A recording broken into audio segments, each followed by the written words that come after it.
사랑하는 성도 여러분, 그리고 진리의 말씀을 사모하는 모든 분들께 주님의 이름으로 문안드립니다. 오늘 우리는 성경의 마지막 책, 요한계시록의 장엄하고도 경이로운 세계로 함께 여행을 떠나고자 합니다. 요한계시록은 많은 이들에게 두려움의 책으로 알려져 있지만 사실은 역사의 주관자이신 하나님께서 그분의 백성에게 주시는 위로와 소망, 그리고 최종 승리에 대한 약속의 메시지입니다. 이 귀한 말씀을 더 많은 분들과 나누고 어두운 세상에 빛을 비추는 일에 동참하고 싶으시다면 잠시 시간을 내어 구독과 좋아요로 함께해 주십시오. 여러분의 작은 손길이 하나님의 복된 소식을 전하는 귀한 통로가 될 것입니다. 이 채널을 통해 주님의 말씀을 나누는 모든 분들의 삶에 하나님의 크신 은혜와 평강이 늘 함께하기를 기도하겠습니다.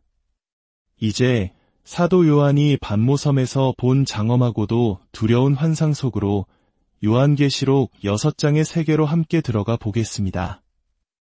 오늘 우리가 함께 묵상할 말씀은 요한계시록 6장입니다. 저는 먼저 1절부터 11절까지의 말씀을 천천히 봉독하겠습니다. 내가 봄에 어린 양이 7인 중에 하나를 떼시는데 그때에 내가 들으니 네 생물 중에 하나가 우레소리 같이 말하되 오라 하기로 이에 내가 보니 흰말이 있는데 그 탄 자가 활을 가졌고 면류관을 받고 나아가서 이기고 또 이기려고 하더라. 둘째 인을 떼실 때에 내가 들으니 둘째 생물이 말하되 오라 하니 이에 다른 붉은 말이 나오더라. 그 탄 자가 허락을 받아 땅에서 화평을 제하여 버리며 서로 죽이게 하고 또 큰 칼을 받았더라. 셋째 인을 떼실 때에 내가 들으니 셋째 생물이 말하되 오라 하기로 내가 보니 검은 말이 나오는데 그 탄 자가 손에 저울을 가졌더라. 내가 네 생물 사이로부터 나는 듯한 음성을 들으니 이르되 한 데나리온에 미한되어 한 데나리온에 보리석대로다. 또 감람유와 포도주는 해치지 말라 하더라. 넷째 인을 떼실 때에 내가 넷째 생물의 음성을 들으니 말하되 오라 하기로 내가 봄에 청황색 말이 나오는데 그 탄 자의 이름은 사망이니 음부가 그 뒤를 따르더라. 그들이 땅 4분의 1의 권세를 얻어 검과 흉년과 사망과 땅의 짐승들로서 죽이더라. 다섯째 인을 떼실 때에 내가 보니 하나님의 말씀과 그들이 가진 증거로 말미암아 죽임을 당한 영혼들이 제단 아래에 있어 큰 소리로 불러 이르되 거룩하고 참되신 대주제여 땅에 거하는 자들을 심판하여 우리 피를 갚아주지 아니하시기를 어느 때까지 하시려 하나이까 하니 각각 그들에게 흰 두루마기를 주시며 이르시되 아직 잠시 동안 시대 그들의 동무종들과 형제들도 자기처럼 죽임을 당하여 그 수가 차기까지 하라 하시더라. 아멘. 요한계시록은 크게 세 부분으로 나눌 수 있습니다. 한 장부터 세 장까지는 이 땅에 있는 교회와 그 안에서 역사하시는 그리스도의 모습을 보여줍니다. 그리고 4장과 5장에서는 장면이 하늘로 옮겨집니다. 24장로로 대표되는 환난 전에 이미 하늘로 들림받은 교회가 하나님의 보좌 주위에 모여 성부 하나님과 어린 양 예수 그리스도를 찬양하는 영광스러운 장면이 펼쳐집니다. 그리고 6장부터 19장 그리스도의 재림 직전까지 이야기는 다시 이 땅으로 돌아와 마지막 때에 쏟아질 하나님의 무서운 심판을 기록하고 있습니다. 이 심판은 7인, 7나팔, 그리고 7대접의 재앙으로 점진적으로 그리고 더욱 강력하게 펼쳐집니다. 오늘 우리가 읽은 6장은 바로 그 서막, 7인의 심판이 시작되는 장면입니다. 특히 10절을 주목해 보십시오. 제단 아래 있는 영혼들이 우리 피를 갚아 주소서라고 외칩니다. 이것은 바로 하나님의 신원, 즉 하나님의 공의로운 복수를 향한 간절한 부르짖음입니다.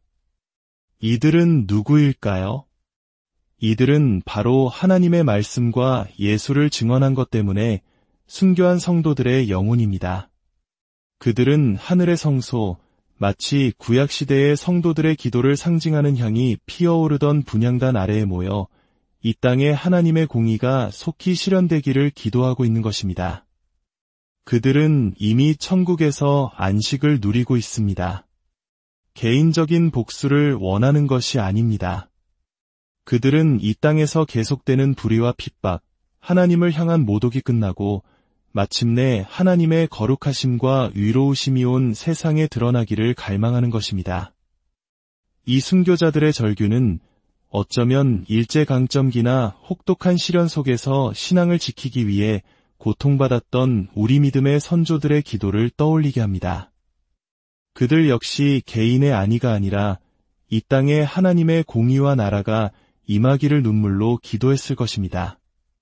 오늘날 많은 교회에서 하나님의 사랑과 자비, 은혜에 대해서는 많이 이야기하지만 하나님의 공의로운 심판과 복수에 대해서는 말하기를 꺼려하는 경향이 있습니다. 그러나 성경은 분명히 선포합니다. 신명기 32장 35절에서 하나님은 친히 복수는 나의 것이라고 말씀하십니다. 시편 94편은 복수하시는 하나님 여호와여, 복수하시는 하나님이여 빛을 비추어 주소서라고 노래합니다. 하나님의 복수는 인간의 사사로운 감정에서 비롯된 앙가품이 아닙니다. 그것은 죄로 인해 깨어진 질서를 바로잡고 억울하게 피 흘린 자들의 원한을 풀어주며 당신의 거룩한 이름의 영광을 회복하시는 하나님의 공의의 실현입니다. 오늘날 우리가 사는 이 세상은 어떻습니까? 인간이 마치 역사의 주인인 양, 이 세상의 끝을 자신들이 결정할 수 있는 것처럼 교만에 차 있습니다. 그러나 성경은 이 모든 역사가 이미 하나님에 의해 기록되었으며 마지막 때에 하나님께서 친히 그분의 심판을 통해 모든 것을 바로잡으실 것이라고 분명히 말씀합니다. 이 심판의 날에 대한 성도들의 반응은 어떠해야 할까요? 시편 64편 10절은 놀라운 통찰을 줍니다. 의인은 여호와로 말미암아 즐거워하며 그에게 피하리니 마음이 정직한 자는 다 자랑하리로다. 하나님의 심판이 악인에게는 두려움이지만 의인에게는 하나님의 공의가 마침내 승리하는 것을 보는 기쁨과 안식이 된다는 것입니다. 제단 아래 순교자들이 바로 그런 마음으로 하나님의 때를 기다리고 있는 것입니다. 물론 우리는 이 땅에 사는 동안 원수를 사랑하고 용서하라는 주님의 말씀을 기억해야 합니다. 십자가 위에 예수님께서 아버지 저들을 사하여 주옵소서, 자기들이 하는 것을 알지 못함이니이다 라고 기도하셨고 돌에 맞아 순교하던 스데반 집사님도 주여 이 죄를 그들에게 돌리지 마옵소서 라고 외쳤습니다. 사도 바울 역시 주님의 심판의 두려움을 알기에 사람들에게 회개하고 복음을 믿으라고 간절히 권면했습니다. 이것이 바로 균형 잡힌 시각입니다. 우리는 죄인들이 멸망하는 것을 기뻐하지 않으며 모든 사람이 회개하고 구원받기를 원합니다. 그러나 동시에 우리는 하나님의 공의가 실현되고 그분의 이름이 영광 받으시기를 간절히 사모합니다. 제단 아래 순교자들의 기도는 바로 이 거룩한 갈망의 표현인 것입니다. 그렇다면 하나님은 왜 기다리고 계시는 걸까요? 베드로후서 3장 9절은 그 이유를 이렇게 설명합니다. 주의 약속은 어떤 이들이 더디다고 생각하는 것 같이 더딘 것이 아니라 오직 주께서는 너희를 대하여 오래 참으사 아무도 멸망하지 아니하고 다 회개하기에 이르기를 원하시느니라. 하나님은 한 영혼이라도 더 구원받기를 원하시며 당신께서 택하신 백성의 수가 다 차기까지 인내하며 기다리고 계시는 것입니다. 이제 다시 요한계시록 6장의 4명의 기수, 즉 4가지 심판을 간략히 살펴보겠습니다. 첫 번째, 흰말을 탄 자는 적그리스도를 상징합니다. 그는 활은 가졌으나 화살이 없이 군사적 정복이 아닌 평화의 가면을 쓰고 나타나 세상을 속이고 다스리는 세계 단일 정부의 지도자가 될 것입니다. 그러나 그 평화는 잠시뿐입니다. 두 번째, 붉은 말을 탄 자가 나타나 땅에서 화평을 제거하고 거대한 전쟁과 사륙을 일으킵니다. 민족이 민족을, 나라가 나라를 대적하는 끔찍한 시대가 열리는 것입니다. 전쟁의 뒤를 잇는 것은 세 번째, 검은 말을 탄 자가 가져오는 극심한 기근입니다. 하루 종일 일한 품삯인 한 데나리온으로 겨우 한 사람분의 밀을 살 수 있을 정도로 경제가 파탄나고 사람들은 굶주림에 허덕이게 됩니다. 그 결과 네 번째, 청황색 말을 탄 자, 즉 사망이 나타나고 그 뒤를 음부가 따릅니다. 전쟁과 기근, 그리고 전염병과 사나운 짐승들로 인해 땅의 4분의 1이 죽임을 당하는 인류 역사상 전례 없는 대재앙이 닥칩니다. 이 모든 끔찍한 재앙이 7년 대환난의 전반부에 일어나는 재난의 시작입니다. 그리고 바로 이 시점에 사도 요한은 5째 인이 떼어지는 장면을 봅니다. 바로 이 환난의 시기에 예수 그리스도를 믿고 구원받은 수많은 성도들이 등장합니다. 이들은 누구일까요? 요한계시록 7장은 이 질문에 대한 놀라운 답을 줍니다. 7년 대환난이 시작되자 하나님께서는 이스라엘의 12지파에서 각각 12,000명씩 총 14만 4,000명의 유대인 전도자들을 택하여 인치시고 보호하십니다. 이들은 자신들이 십자가에 못 박았던 예수가 바로 메시아임을 깨닫고 회개한 후 온 세상에 복음을 전하는 강력한 선교 군대가 됩니다. 그 결과 어떤 일이 일어납니까? 7장 9절은 이 일 후에 내가 보니 각 나라와 족속과 백성과 방언에서 아무도 능히 셀 수 없는 큰 무리가 나와 흰옷을 입고 손에 종려가지를 들고 보좌 앞과 어린 양 앞에 서서 구원을 찬양하는 모습을 보여줍니다. 이들이 바로 환난 기간 동안 14만 4천 명과 다른 증인들의 전도를 통해 구원받은 성도들입니다. 그리고 이들 중 상당수가 세상의 극심한 핍박 속에서 믿음을 지키다가 순교하게 되는 것입니다. 적그리스도는 이 새로운 신자들을 가만두지 않을 것입니다. 요한계시록 13장은 적그리스도가 성도들과 싸워 이기고 그들을 죽일 권세를 받는다고 기록합니다. 온 세상이 적그리스도를 경배할 때 오직 생명책에 이름이 기록된 성도들만이 그에게 굴복하지 않고 끝까지 믿음을 지킬 것입니다.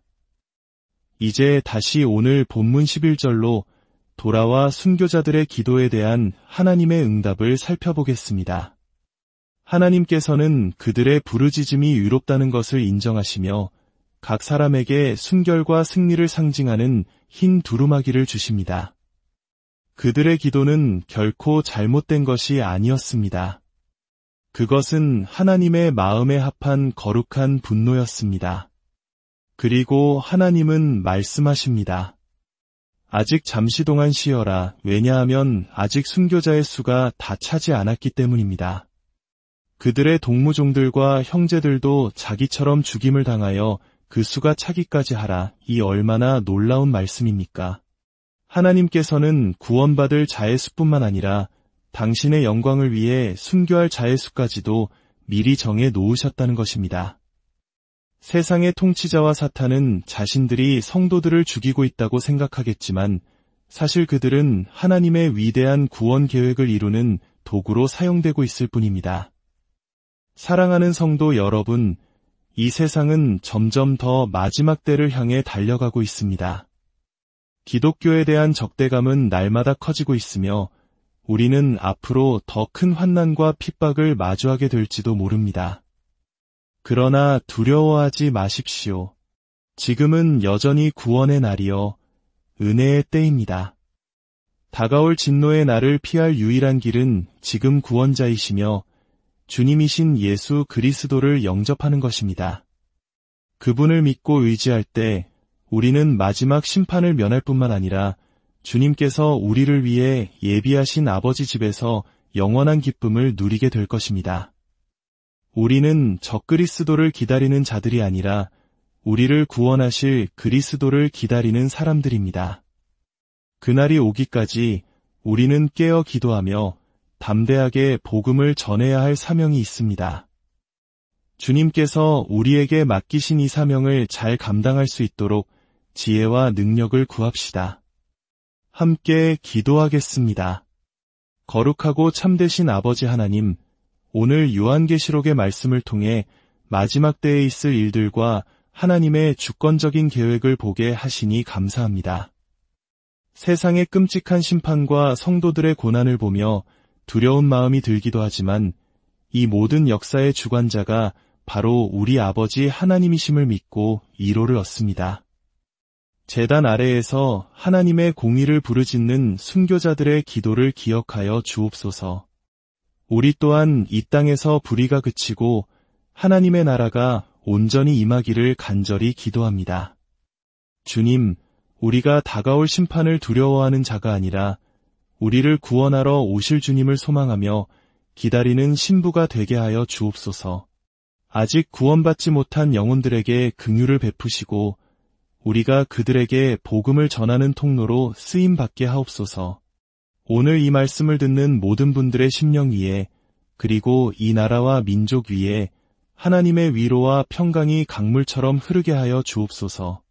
우리 구주 예수 그리스도의 이름으로 간절히 기도드립니다.